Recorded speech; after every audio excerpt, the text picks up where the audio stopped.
Psychology at Kent State. I've been asked to talk to you briefly about one of my favorite classes to teach, the Psychology of Adjustment. Many students ask, what is the Psychology of Adjustment? And that's a great question. If I could rename the class, I would call it either the Psychology of Everyday Life or Understanding People and Why They Do the Things that They Do. And of course, once you start to understand others, you begin to learn about yourself as well. And many students report that that is one of the highlights of this course for them.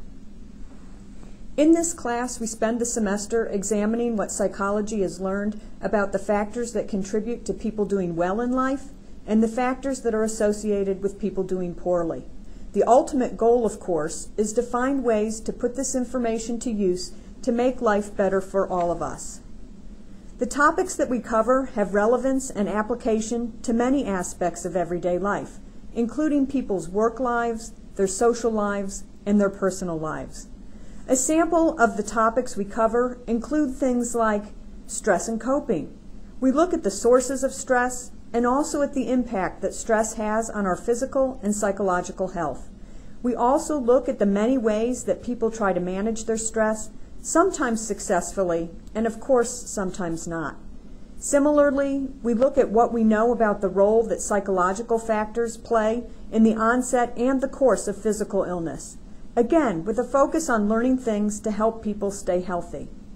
We look at the role that personality plays in behavior, and also the role of the environment in our actions.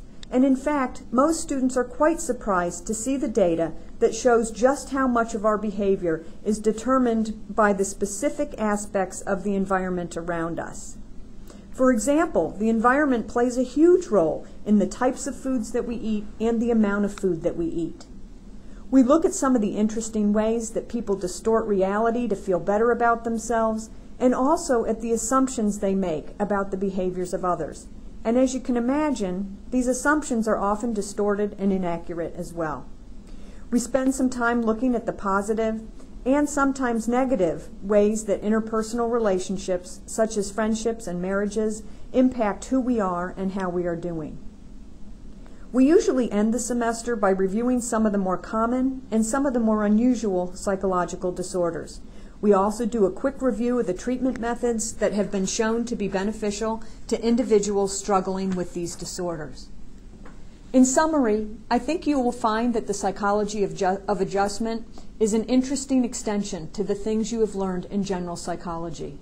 I also believe that you will find many of the topics are applicable to day-to-day life and that they will help you to understand people and their actions more thoroughly.